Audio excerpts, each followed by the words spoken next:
عزیز بچوں، السلام علیکم۔ آج ہم لوگ علم بیان کا آخری جز مجاز مرسل پڑھیں گے۔ مجاز کا مطلب ہوتا ہے حقیقت کے برعکس غیر حقیقی، اور مرسل کا مطلب ہوتا ہے بھیجا ہوا، یعنی غیر حقیقی یا حقیقت کے برعکس بھیجا گیا ہوا۔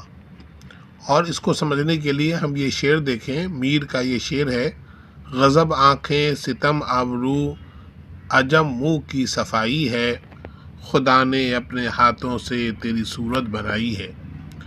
دوسرے مصرعے میں لفظ ہاتھوں اپنے اصلی یا حقیقی معنی میں استعمال نہیں ہوا، کیونکہ اللہ تعالیٰ کا کوئی ہاتھ نہیں ہے جیسے انسان کا ہاتھ ہوتا ہے، بلکہ اس کا مطلب یہ ہے کہ اللہ نے اپنی قدرت سے بنایا ہے۔ اس کا مفہوم یہ ہے، اس سے مراد خدا کی قدرت ہے۔ اب مجاز مرسل کا ڈیفینیشن دیکھیے۔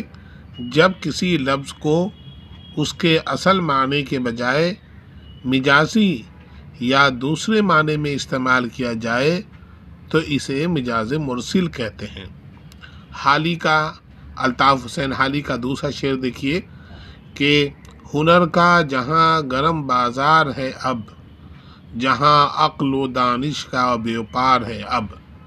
اس شعر میں پہلے مصرعے میں گرم بازار ہونا سے مراد ترقی ہے۔ شاعر کہنا چاہتا ہے کہ اب جو لوگ ہنرمند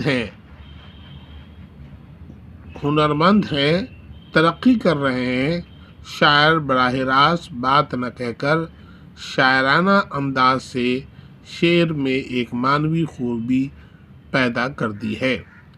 اور دوسری مثالوں سے آپ یہ سمجھیں کہ ہم یوں کہیں، ہم آپ کے چشم عنایت کے محتاج ہیں۔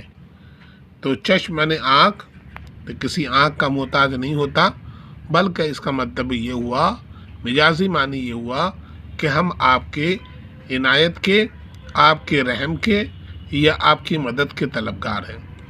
دوسرا جملہ دیکھیے، اس نے کانوں میں انگلیاں دے لیں۔